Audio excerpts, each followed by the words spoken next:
I found out my wife was cheating on me with my best friend, someone I trusted like a brother. I'll never forgive them for the betrayal. A bit of backstory. My wife and I met when I was 22 at another friend's wedding. She was a good friend of the bride and I the groom, and they sat us at that table so we would get together. When I first seen her, I was completely taken back by how beautiful she was, and when she sat down and we began to talk, we found out we had a lot of things in common. We clicked instantly. We talked for a while, ate the dinner, and took to the dance floor. We danced and drank through the night. We ended up kissing in the middle of the dance floor, and when we pulled away, our friends, the bride and groom, came up to us and asked what was up between us. Though we're really excited to play matchmaker, we just shrugged it off and carried on with our night. We left not exchanging numbers, but about a week later I got a text from her asking me out. Bride gave her my number. I of course said yes, and it turned into a relationship. The relationship was great. Other than small arguments, we never really fought.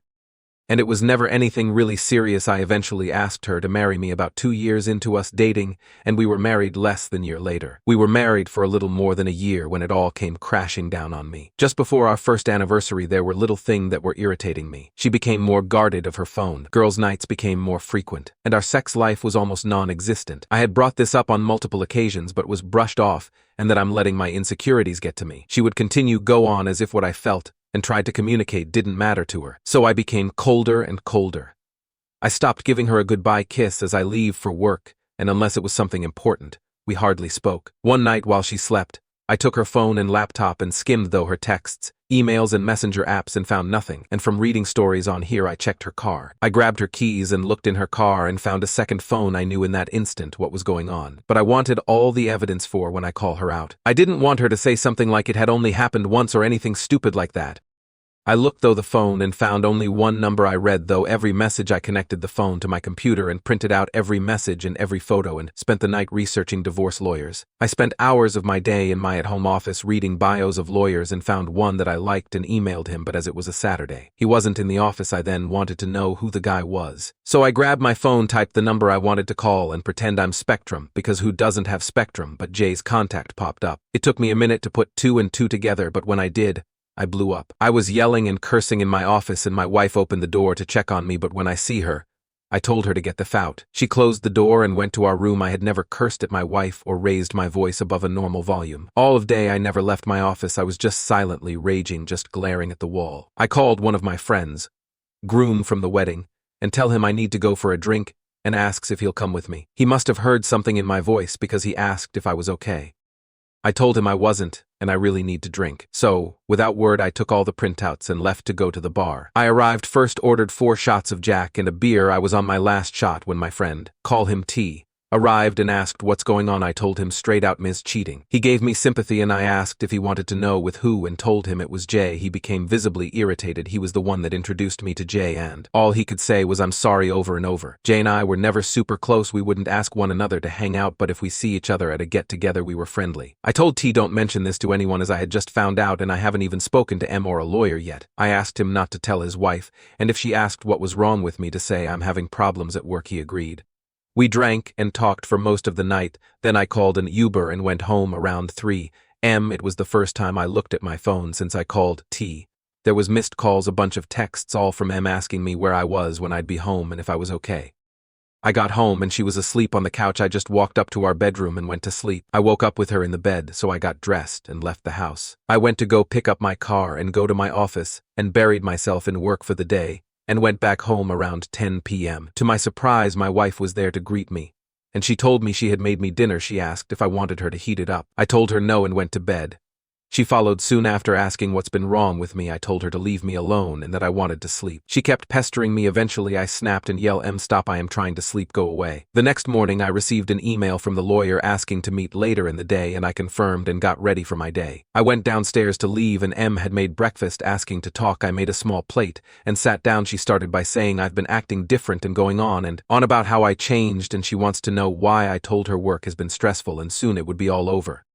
I finished up and told her I've got to go. I went to my office and counted down the minutes to go meet the lawyer. When I left, I told my assistant I'm going out to lunch with a client my wife would call my work sometimes, and left. The meeting with the lawyer went well, and I handed over all I had gathered on her, and the lawyer had told me, well, I'm sorry for all that's going on, but I'm happy you gathered all this information. You see, we live in an at-fault state, so your wife has no claim on most of your money. I told him I didn't even think about that. I was just thinking I've got to divorce her as soon as possible. He asked to keep the evidence, but I told him I'd prefer you to just make copies, as I haven't told my wife I knew yet, and I don't want to hear her excuses. He agreed, and had his assistant make copies. I asked when she will be served with papers. He told me it would be about 2 weeks. I then thanked him and left. When I went home to confront my wife, she wasn't there. I called her, no answer. I called again, still no answer. I texted her, I don't give a F if you're with Jay right now, get home. We need to talk. Lo and behold, she called me not a minute later, asking what I was talking about. All I said was, get home now. She arrived about 15 minutes later, and I said to her, wow, look at that, minus 15 minutes. That's about the same distance between here and Jay's, isn't it? She looked at me dumbfounded. I gave her a minute to gather herself, but she just stared at me. I continued, well, nothing to say. She tried to deny and gaslight me, so I let her continue. She worked herself up and started insulting me. I slammed my fist on the table to shut her up and pulled out the evidence. First, I showed it from the side and said, look at this mountain of things I've gathered on you. Then I showed her each printout one at a time. She then told me to stop and started to cry. She tried to apologize and said she loved me. I responded, honey, what happened to that energy you had before? You were so adamant about degrading and insulting me just a minute ago. She tried to hug me and tell me how sorry she was. I put my hand out and told her, don't touch me, she said. Well, let's go to the bedroom and do whatever you like. I looked her deep in the eyes and told her, sweetheart, I will never touch you again. Do you want to know who else has these photos and messages? My lawyer. I'm divorcing you.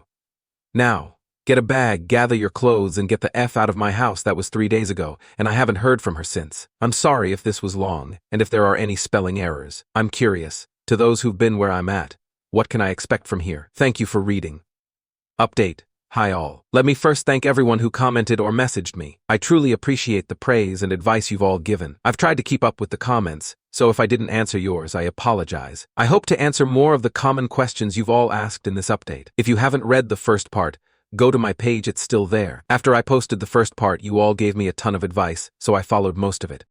This morning I planned on doing a bit of damage control in my life, so I scheduled an appointment with my doctor to get checked for STDs, and I have that appointment in 2 days. Next, I started contacting all the people close to me, my father and a few friends. They've all been really supportive, offering their own advice and asking if I needed help with anything. Since I've got this S on lock, I declined. I then started to contact her family. I sent a text to her mom and dad, thanking them for allowing me into their family and telling them I was grateful for all they had done for me. I told them that Em and I were getting divorced, and that I would miss them terribly. Not really, they were very suffocating. While they are great people, I'm happy I no longer have to deal with it. I then told them if they had any questions, feel free to ask. I didn't hear back from them for a while, so I moved on to Em's sister. This kind of hurt because her sister and I were good friends, and I knew this would mess up that friendship. I texted her, hey, I'm sorry to have to text you this, but Em and I are getting divorced.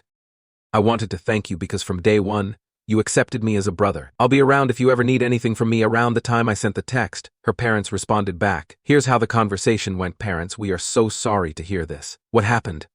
Why hasn't Em said anything to us? Me. Em has been in at least a year-long affair. I suspect it started before our wedding. I'm unsure why she hasn't reached out, but I think you should call her. She left the house, so I figured she would have gone to you parents. No, we haven't heard from her. We'll call her.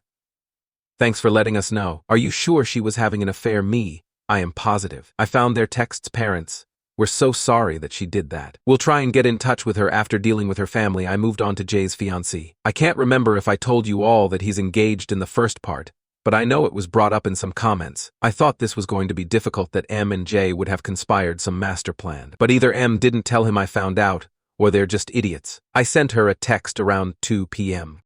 and asked if we could meet for coffee or something. By 2:05, she agreed and told me to meet her at some gross hipster coffee shop across from her work at 2:30. I arrived first, ordered my horrible coffee, and waited for a few minutes. She walked in, ordered hers, and joined me. I told her, there's no easy way to say what I'm about to tell you, so I'm just going to blurt it out. Jay has been cheating on you with my wife. It's been going on for more than a year. She was obviously shocked, so I continued, I only found out a few days ago. I know I should have told you then, But I had a divorce to get started and my own pity to deal with. She asked how I found out, and I told her everything that's in the first post. I then asked if she wanted to see the evidence I gathered and pulled out a binder. She grabbed the binder, skimmed through the messages and pictures, and just started to silently cry. I told her she was more than welcome to take the binder extra copies if she wanted to confront Jay with it or use it to see if he would lie. She thanked me, stood up, took the binder, and walked out looking very defeated. I know you all told me to stay sober, keep a level head, and whatnot, but my world just came crashing down on me. I'm going to take this week to sit on my back porch, drink, smoke cigars, and blare music. After this week, I'll stop feeling sorry for myself and get back to my usual schedule.